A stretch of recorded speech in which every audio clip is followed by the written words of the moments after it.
नमस्ते, मी निलेश मोहन शिर्के. मी दौंड तालुक्यात प्राथमिक शिक्षक म्हणून कार्यरत होतो.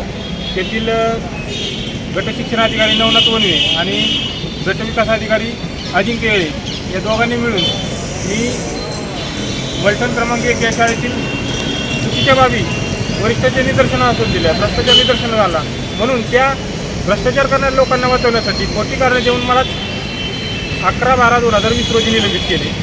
त्याच्यानंतर 10 महिने मी न्यायाची वाट पाहिली. न्याय मिळाला नाही म्हणून आम्ही पती-पत्नी इथं 21/9/2021 पासून जवळजवळ 3.5 वर्ष होऊन गेले न्याय मागतोय. आम्ही या संदर्भात निलंबन आदेश चुकीचा असल्यासंदर्भात 2 वेळा माझी सुनावणी झालेली आहे आणि चौकशी जी झाली त्या चौकशीमध्ये 3 जण निलंबित झाले. एक केंद्रप्रमुख नंदा दावडे, शिक्षक 2 संतोष पवार आणि सुभाष शिंदे.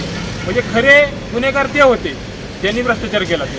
आणि ही चौकशी झाल्यानंतर ते निलंबित झाल्यानंतर स्पष्ट झालं की माझा त्यात काही दोष नाही. त्यामुळे माझी कारवाई माघारी घेतली पाहिजे. या संदर्भात आयुष प्रसाद होते, त्यांनी 1.5 तास इन कॅमेऱ्यामध्ये सुनावणी घेतली आणि सुनावणी झाल्यानंतर सांगितलं सगळं ठीक आहे, तुमचं सगळं बरोबर आहे, परंतु न्याय द्यायचं म्हटलं तर आमच्या अधिकारी अडचणीत येतो म्हणून त्यांनी 2 वर्ष फाईल पेंडिंग ठेवली. त्याच्यानंतर रमेश चव्हाण हे सीओ आले, त्यांनी काही निर्णय घेतला नाही. त्याच्यानंतर संतोष पाटील हे सीओ आले, त्यांनी माझं म्हणणं ऐकल्यानंतर त्यांना ते सर्व गोष्टी लक्षात आल्या. मग माझं निलंबन BDOने केलं होतं. त्याच्याविरुद्ध मी सीओकडे नियुक्ती प्राधिकरणाने अपील करू शकतो आणि मी 12/1 प्रमाणे अपील केलेलं होतं.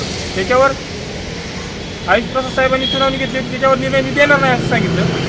नंतर संतोष पाटील साहेबांनी नव्याने सुनावणी घेतली आणि नव्याने सुनावणी घेतल्यानंतर त्यांनी सुद्धा इन कॅमेरामध्ये त्यांच्या मोबाईलमध्ये रेकॉर्डिंग केलेली आहे 1 तासाचं आणि त्यात सर्व कागदपत्र आणि नियम दाखवले. मी नियमानुसार मी निलंबन आदेश चुकीचा अवैध असल्याची सर्व कागदपत्रे सादर केली. ते त्यांना सर्व पटलं आणि त्या पटल्यानंतर त्यांनी सुनावणी झाल्या लगेच शेरा मारला की अपील मान्य आहे.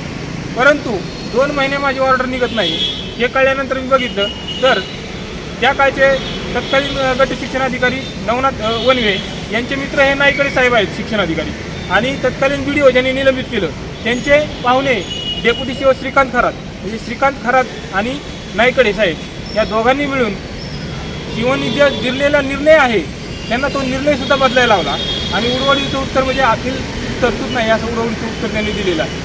म्हणजे मला इथं न्याय मिळतो आहे, परंतु जाणीवपूर्वक इथल्या अदृश्य हात आहेत, त्या अदृश्य हात मला न्यायापासून वंचित ठेवत आहेत आणि गेले 3.5 वर्ष झाले, जवळजवळ 4 वर्ष होत आले आम्ही न्याय मागतोय. तर आम्हाला तत्काळ न्याय आपल्या चॅनलच्या माध्यमातून तत्काळ न्याय मिळावा अशी मी आपणास विनंती करतो. तसेच महाराष्ट्र शासनाला सुद्धा विनंती करतो. राज्यपाल असतील, मुख्यमंत्री उपमुख्यमंत्री असतील, आपला अजितदादांचे उपमुख्यमंत्री आहेत, आपल्या जिल्ह्याचे पालकमंत्री सुद्धा आहेत, त्यांना सुद्धा मी विनंती करतो की मला लवकरात लवकर न्याय द्यावा.